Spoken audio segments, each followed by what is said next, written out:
The market smelled of metal, oil, and alien spices. Ethan moved slowly through the crowded lanes, his eyes searching for ship parts. His freighter had been damaged in the last jump, and without repairs, he would be stranded in this trade hub. For weeks, everywhere he looked, merchants shouted in strange tongues. Waving their goods in the air, there were stacks of rusted engines, crates of dented tools, and piles of broken droids. He was looking for cheap scrap, nothing more, up ahead. An auction was in progress. A crowd of aliens surrounded a raised platform where an auctioneer called out numbers on the stage. Workers dragged out random containers and opened them for display. The crowd cheered when they saw valuable parts, but groaned when junk appeared. Ethan stopped for a moment to watch. The prices were low, and sometimes a buyer got lucky. That was all Ethan wanted. A little luck. A tall, rusted container was rolled onto the stage. It looked worthless. Its surface was dented, covered in scratches, and half the hinges were missing.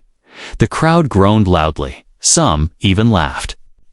The auctioneer started the bid low, but no one seemed interested. Ethan smirked and thought, "Maybe I can use the metal," without thinking much. He raised his hand. The auctioneer's eyes lit up. "Sold." He shouted in a language Ethan barely understood. The crowd suddenly went quiet. A strange tension filled the air. Ethan frowned. It felt like everyone was staring at him. Some whispered to each other, others gave him quick, uneasy glances. The workers unlocked the container. The hinges squealed. The door swung open. And a cloud of cold air spilled out. Inside, sitting in the shadows, was not scrap metal. It was a small figure, curled up. Knees against chest, arms wrapped tight.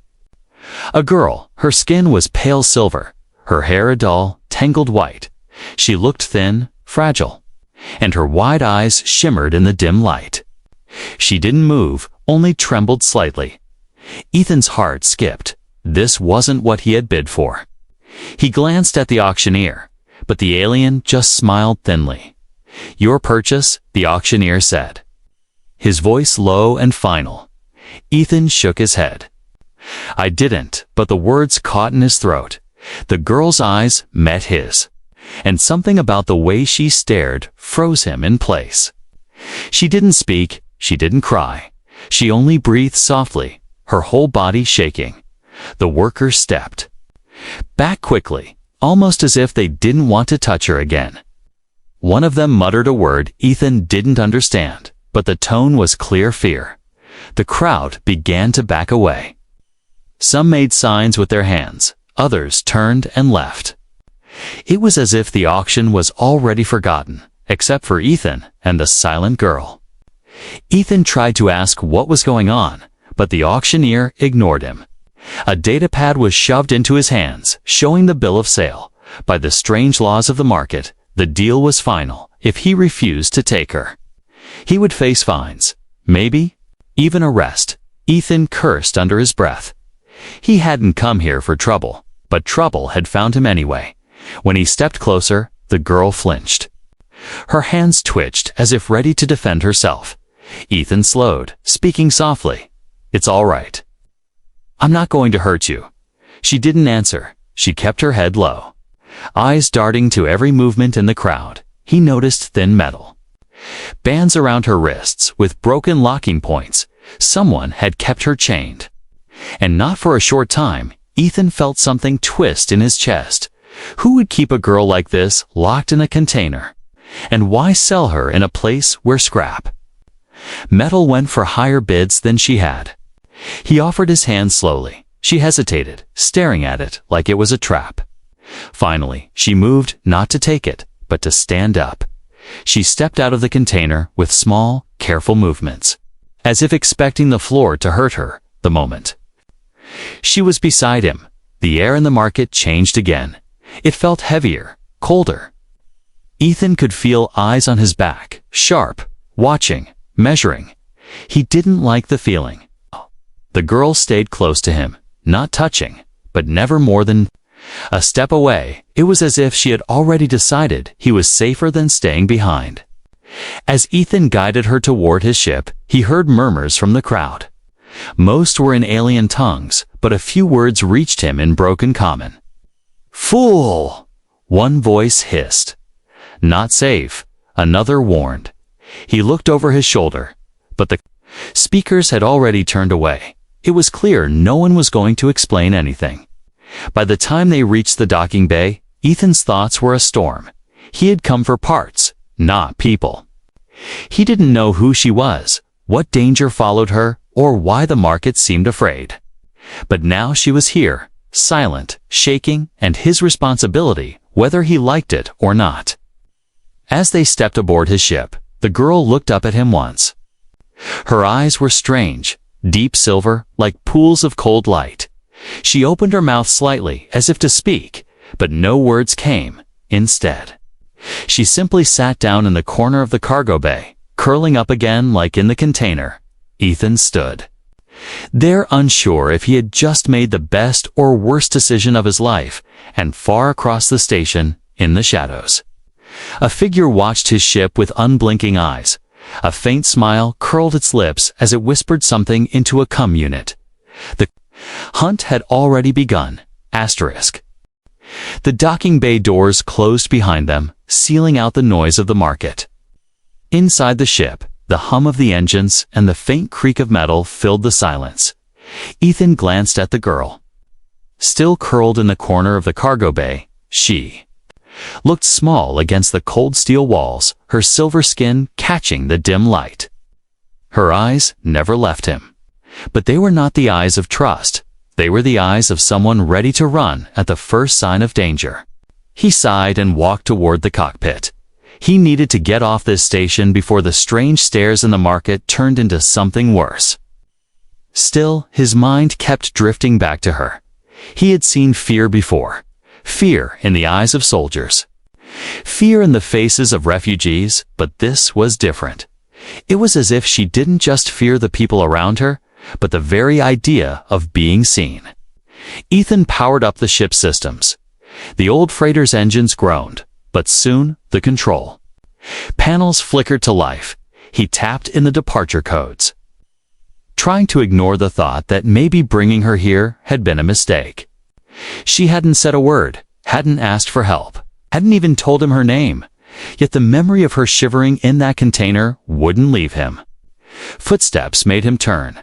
The girl had moved from the cargo bay into the corridor, her bare feet were silent on the metal floor, but she stayed close to the wall. Like a shadow, Ethan kept his voice calm. "You can sit in the cockpit if you want." She hesitated, then stepped forward slowly, her gaze flicking to every corner before she entered. She took the seat beside him, but sat stiffly, her hands gripping her knees. Her eyes scanned the stars outside the viewport as the ship began to rise. Ethan studied her out of the corner of his eye. She had faint marks along her arms, old scars, healed but still visible, and a thin line across her neck that looked like a burn. Whoever had kept her locked away hadn't been gentle. As the freighter cleared the station, Ethan adjusted the navigation route. They would make a short jump to a nearby system, far enough to avoid trouble. He was about to engage the hyperdrive when a soft sound made him pause. It was her voice, barely a whisper, but clear enough. "Hide," she said. Ethan turned toward. Her silver eyes were fixed on the rear sensors. He checked them and felt his stomach sink. 2 ships had detached from the station and were following. Small, fast crafts, not patrols, not traders, the kind of ships used by people who didn't want their business known. "You know them?"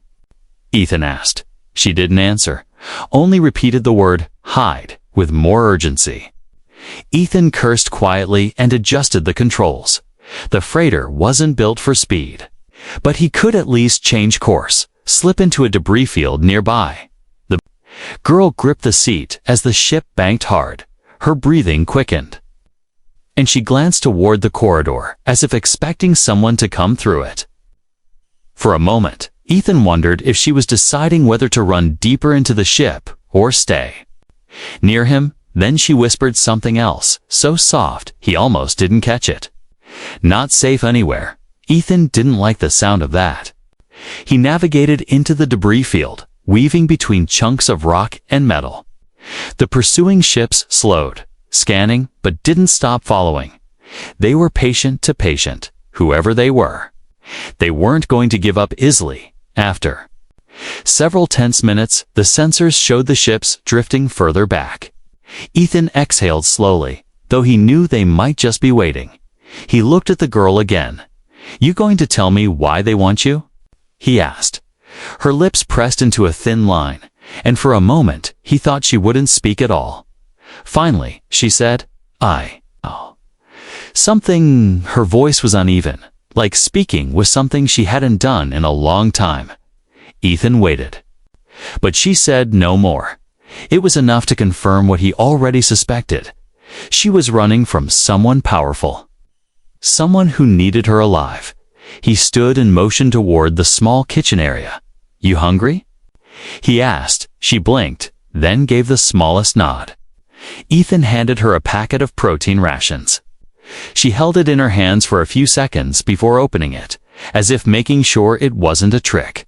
When she finally ate, it was slow, cautious. But she didn't take her eyes off him. The silence between them stretched. Ethan realized this was going to take time. She wouldn't trust easily, maybe not at all. But now that she was here, he couldn't just drop her somewhere and walk away. He had seen too much in her eyes to pretend he didn't care. As she finished eating, she spoke again, not a full story. Just a single piece. "My name is Lyra," she said quietly. Ethan repeated it in his mind. It was a start, a small step. But it meant she had given him something. Outside, the stars drifted by. But somewhere in the dark, those two shadow ships were still hunting. And Ethan knew this was only the beginning. Ethan's freighter drifted silently through the black sea of stars. The jump had taken them far from the trade hub, but his hand still gripped the control panel tightly.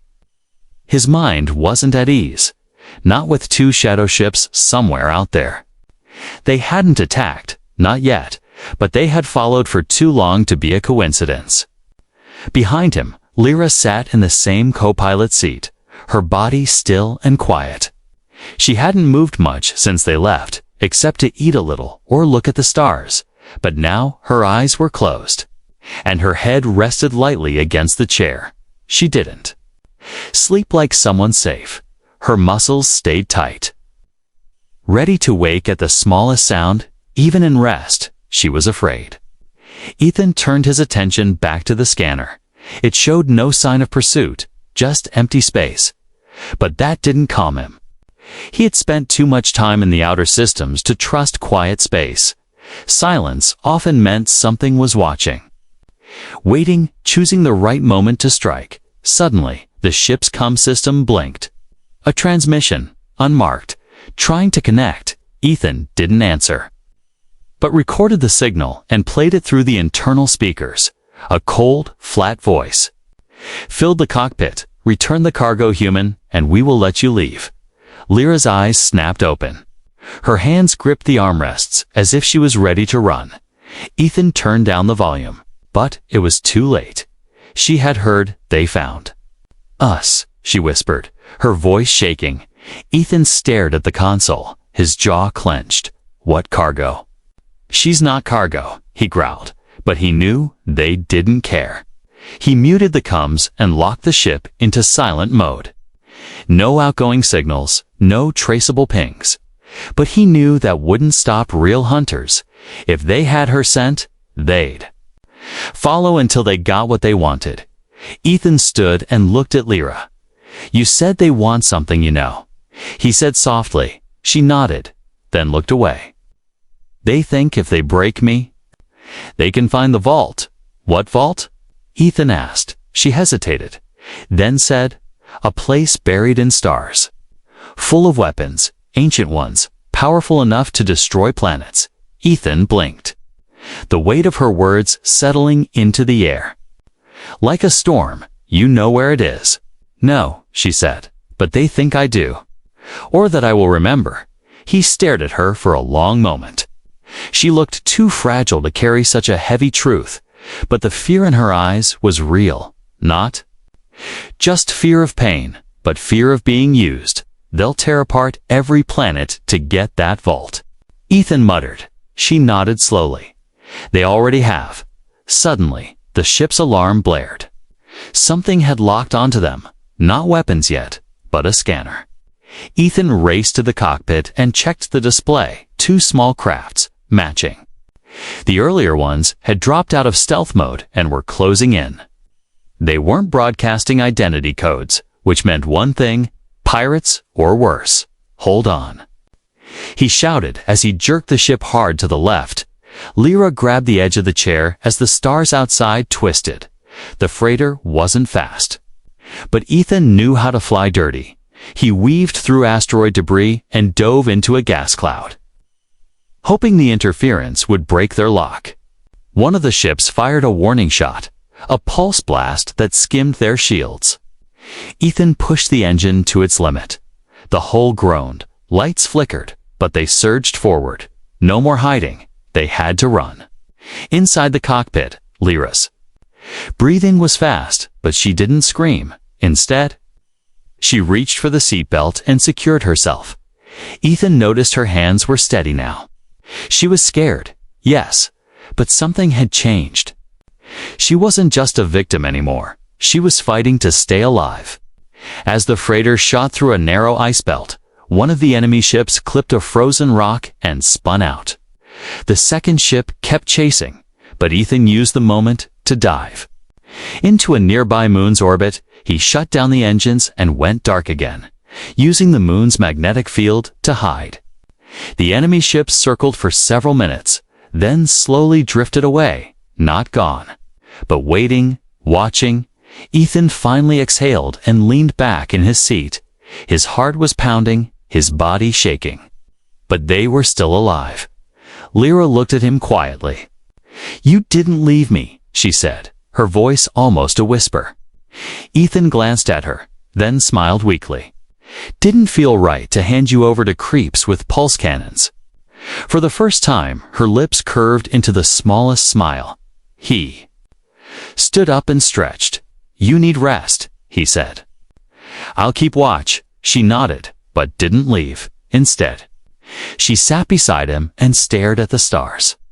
2 strangers in a ship, barely holding together, floating between danger and dark space. But for now, they had peace. And for Lyra, that was more than she'd had in a long time. Far away, the hunters regrouped. Us. And somewhere deep in the network of systems, someone else had heard the signal. The chase was far from over. The freighter floated near a dead moon, hidden in its shadow. Ethan had turned off every system he didn't need, even the lights in the hallway. The ship was quiet, and the stars outside looked like cold, distant eyes. Lyra sat cross-legged in the corner of the cockpit, her back resting against the wall. She was no longer trembling, but she hadn't spoken since the escape. Ethan sat near her, sipping weak coffee from a dented metal cup. He hadn't slept either. His mind wouldn't let him rest. "Who are they?" he asked quietly. Lyra didn't look at him, but her fingers curled into her sleeves. "They call themselves the Scorched Circle," she said slowly. Ethan frowned. "I've heard that name," he muttered. "Mercenaries, smugglers, bounty hunters." "They're more than that now," Lyra whispered. "They want power. And they think I can lead them to it." Ethan leaned forward. "But why you?" Lyra hesitated, then slowly pulled something from around her neck, hidden under her shirt. It was a small metal disc, no bigger than a coin, black and etched with strange glowing lines. "This was given to my family a long time ago," she said. "It's not just a key. It's alive." Ethan raised an eyebrow. "Alive? It stores memory," she continued. "Not just data, but memories of those who carried it." She touched the disc gently, and for a moment it glowed brighter. Ethan felt something strange in the air, like a whisper too quiet to understand. Lyra's voice shook as she continued. My mother was the last to carry it. She died protecting it. Protecting me, the silence between them grew heavier. Ethan couldn't imagine what it was like, hunted, locked away, treated like a thing to be sold. All for something she barely understood. They believe I can. Find the vault, she said. But I've never seen it. Then how can you lead them to it? Because this, she held the disc tighter, connects to a network. A lost network. Ancient tech, maybe pre-empire. She looked up, eyes wide and filled with something between fear and hope. If I find the right place, the right signal, it will activate, and then? Ethan asked. Then it might show the way. He leaned back, running a hand through his hair. This vault. What's inside it? No one knows exactly, Lyra said, but stories say it. Holds weapons that were too powerful to be used, and tech that can control entire fleets without a crew. Ethan let out a low whistle. No wonder the Circle wants it. They'll kill entire planets to get it, she said coldly. They already burned my home. He went quiet. The weight of her words settling deep. So, what now? He asked. I don't want to run forever, she said softly. But I also don't want anyone to use what's inside that vault. Ethan stared at the disc in her hand. Something inside him stirred. Not greed. It's not fear, but responsibility. He hadn't meant to get involved. But the moment she looked at him in that container, something had changed. We need help, he said at last. Someone who can hide you, maybe figure out what this thing does. Lyra nodded slowly. There's a place. I've heard whispers about it. A drifting station near the edge of the nebula veil. Ethan blinked. That's a dangerous region. But it's full of ghosts, she said. The Circle won't go there. They believe it's cursed. Ethan chuckled softly. Cursed sounds safer than what we just faced. He turned on the navigation console again. Keeping it dim, no more hiding, he said. Let's go find answers. Lyra looked at him. For a long moment, her expression changed, less guarded, more human. You're not like the others. She said, I've been called worse. Ethan replied with a smile. She almost smiled too. But then her eyes narrowed. She stood and stepped toward the hallway, her steps quiet. What is it? Ethan asked. Standing quickly, she raised a hand, signaling him to stay still. Then, with careful motion, she pressed her ear to the wall. Ethan moved beside her, listening. At first, there was nothing. Then, a faint sound, like static moving. Through the walls, Ethan moved to the panel and opened the maintenance grid. Inside, hidden among the cables, was a tiny black device, not part of his ship. A tracker, Lyra said, in a cold voice. They planted it when they sold me, Ethan. Stared at it for a second. Then yanked it free and crushed it under his boot. We've been glowing like a beacon, he muttered. They know where we are. Lyra looked at him with sharp eyes. Then we move now. He nodded and ran to the cockpit. The engines roared to life as Lyra secured herself in the co-pilot's seat. They both stared forward as the stars shifted. Behind them, the hunters were coming ahead. The nebula veil, a place of ghosts, secrets, and maybe hope, and somewhere in that fog of stars, the truth waited. The ship shook as it entered the edge of the nebula veil. Ethan gripped the controls tighter. His eyes locked on the swirling mist outside the cockpit glass. Colors danced in strange patterns. Red clouds, green flashes, streaks of purple like lightning trapped in fog. It was beautiful, but deadly. This place messes with sensors, he muttered. Lyra sat beside him, quiet but alert. Her silver eyes watched the strange skies without blinking. It's not just fog, she said. They say this nebula holds the wreckage of lost wars, broken machines, and old ghosts. Ethan gave her a sideways glance. Ghosts don't scare me, he said, but scavengers with plasma cannons do, behind them. The radar blinked. Something fast had entered the nebula too. Ethan tapped the screen, trying to sharpen the signal, but it was blurry. The fog made it hard to see or lock onto anything, but it was enough to know the scorched circle had followed them inside. "They're not giving up," he said. Lyra nodded, her voice low. "They never do." Ethan pushed the engines harder. The ship darted between floating debris, broken ships, pieces of space stations, and strange metal bones drifting through space. It felt like flying through a graveyard, but he didn't slow down.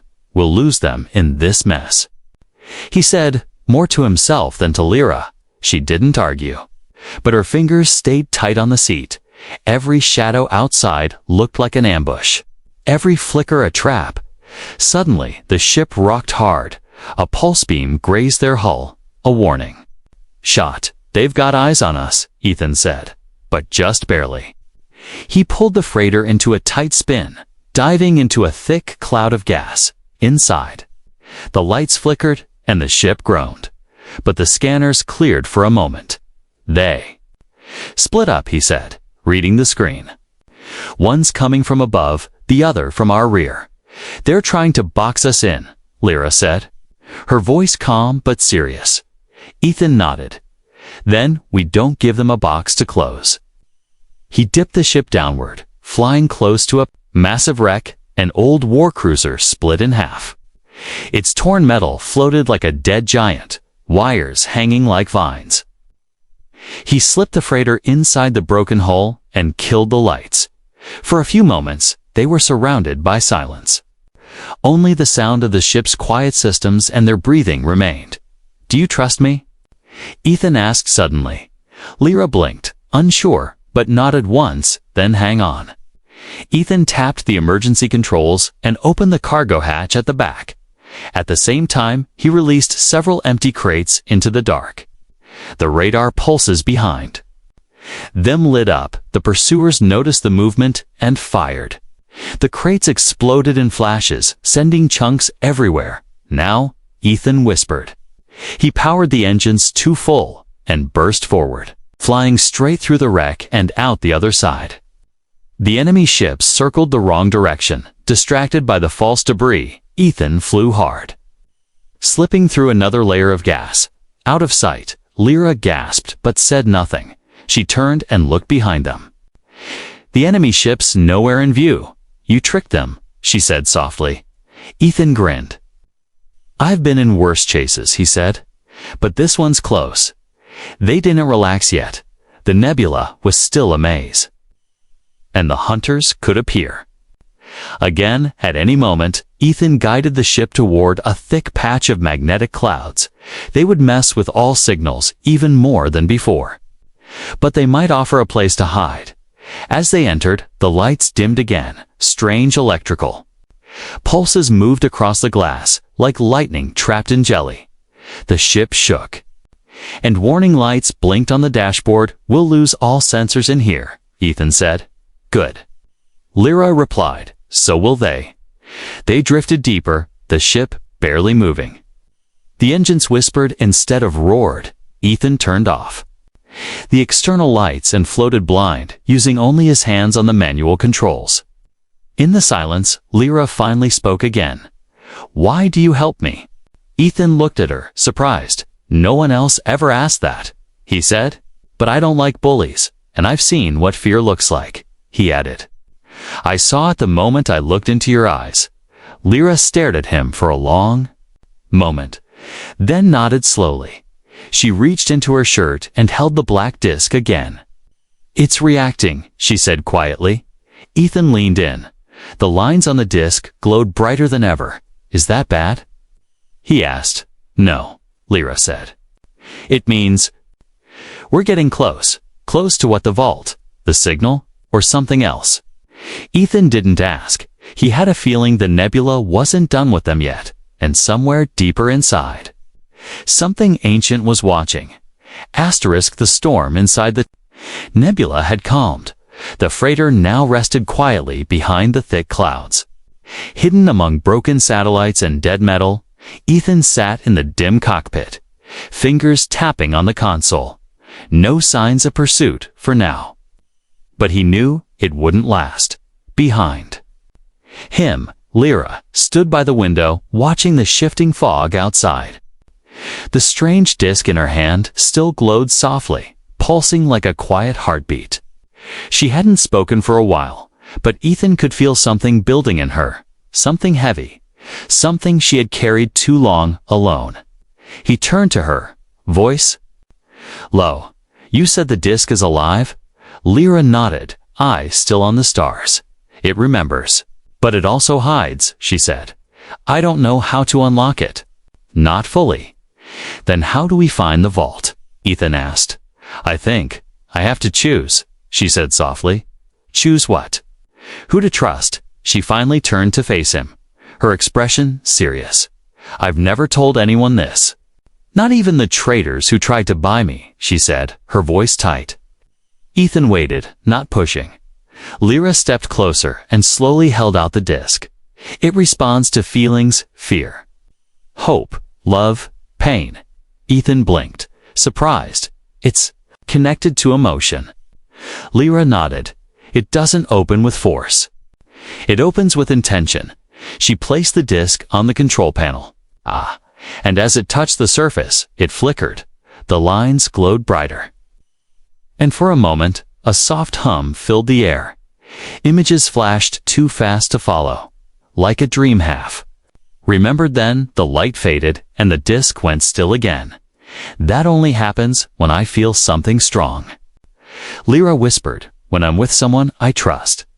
Ethan looked at her, his chest tightening. She was telling him the truth, not just with words, but with her eyes, her silence, her courage. But he also saw something else behind her. Calm face, fear not of being hunted, but of being wrong. He leaned back, folding his arms. "You don't really know me," he said. "I could sell you, take the disk, hand you over to the highest bidder." Lyra didn't flinch, but... "You haven't," she replied. "You gave me food, warmth, a seat beside you. Even when you didn't have to." Ethan sighed. "I didn't ask for this. You know," he said. "I just raised my hand to buy some junk. And I'm sorry you got me instead," Lyra whispered. "But now, I need you to make a choice." Ethan looked at her carefully. "What kind of choice?" She held up the disk, her hands shaking just a little. "If you promise to help me destroy the vault, not use it, not sell it, I'll give you full access." Ethan's eyes widened. "You want to destroy it?" She nodded. "If it stays hidden, someone will always look for it," she said. "But if we find it and destroy what's inside, no one else has to die for it." It was a hard bargain. The vault could be full of things that could change the universe, end wars, win battles, build kingdoms. But in the wrong hands, it could do the opposite, and Ethan had already seen enough. Blood spilled over rumors and greed. He took a deep breath. "You really believe it can be destroyed?" Lyra looked down. "I don't know," she said, "but I believe it shouldn't be used." Silence hung in the air. Then Ethan reached forward and gently touched the disk. "If you trust me, then I trust you back," he said. "We'll find it and end it together." The disk reacted instantly. A soft light spread across its surface, and a low chime echoed through the cockpit. A small projection flickered to life above it. A star map, marked with a glowing point. Lyra gasped. "That's it," she whispered. "That's where it's hidden." Ethan stared at the map. The marked location floated deep inside a cluster of ancient wreckage. A forgotten system with no name. "Looks like we have a destination," he said, suddenly. Alarms flashed across the console. The radar lit up, 3 signals closing in fast. "They found us," Ethan growled. Lyra stepped beside him, her face pale but strong. "Then we don't run anymore," she said. "We head for the vault." Ethan powered the engines, the cockpit rumbling to life. He glanced at her one last time. No turning back now. Lyra nodded. "No more cages," she said. "No more fear." And with that, the freighter shot forward into the swirling storm of stars, carrying a human pilot, an alien girl, and a secret too dangerous to be left behind. The ship trembled as it dropped out of jump space. Ahead, a broken star system floated in silence. Dark planets drifted like forgotten stones. And the sky was filled with wreckage, old ships, torn satellites, and shattered moons. In the center of it all was a small, glowing structure built into the side of an asteroid. "That's it," Lyra said, her voice soft. Ethan stared at the strange shape. It looked like a temple wrapped in metal, pulsing with blue light. "Is that the vault?" he asked. Lyra nodded. "It's waiting for us." Behind them, the radar pinged. 3 ships, the scorched circle closing in fast. "They're here too," Ethan muttered. Lyra's hand moved to the glowing disk, which now pulsed rapidly in her palm. "They'll do anything to reach it first," she said. Ethan took the ship low. Weaving between the ruins, he dodged falling debris and guided the freighter toward a narrow tunnel near the vault's surface. He landed the ship hard, metal screeching against rock, but it held. "We go together," he said firmly. Lyra didn't hesitate. She followed him out into the dark. The entrance to the vault responded to her presence. As soon as she stepped close, the walls lit up, symbols flashing. In the air like old memories waking up, the door slid open with a soft hiss. Inside, a wide hallway stretched forward, glowing gently with silver light. Ethan stayed close to her side, his hand on his blaster. They moved deeper until they reached a chamber with a tall circular pedestal. Above it hovered a crystal sphere, slowly rotating in the air. The disc in Lyra's hand began to vibrate, its light almost blinding. She stepped forward and placed it into the center of the pedestal. The room lit up around them.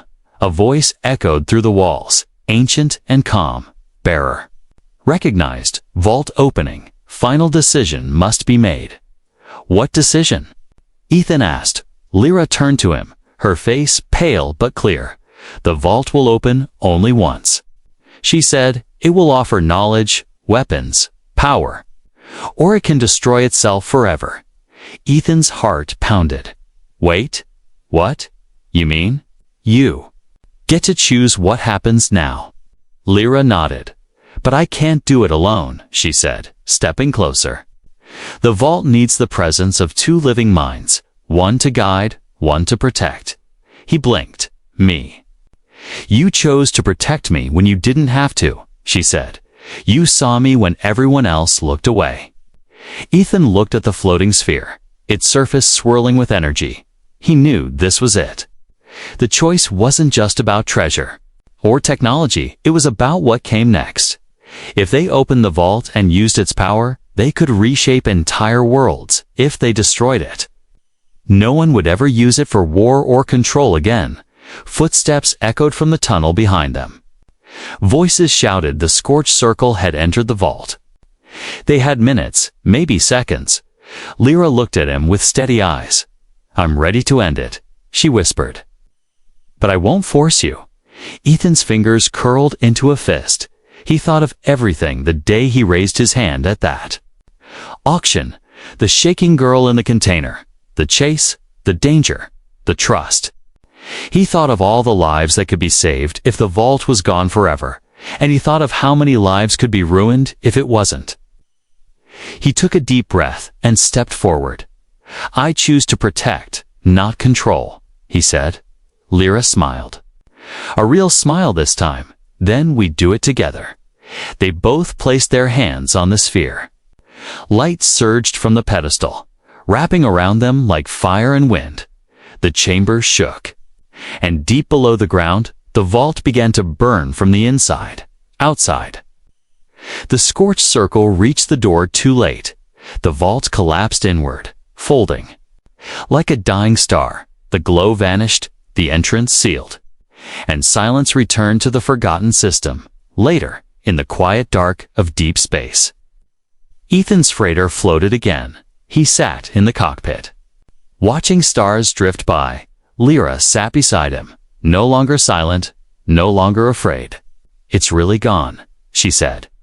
Ethan nodded. "No one else will chase it now." She looked at him. and no one else will ever own me again." He smiled. "You're free, Lyra, and so are you," she replied. Ethan chuckled softly. "Maybe I am." They didn't know where they would go next, but for the first time, they were not running, not hiding. They had made a choice, not for power, not for glory, but for peace. And in a galaxy filled with war and greed, that was the most powerful thing of all.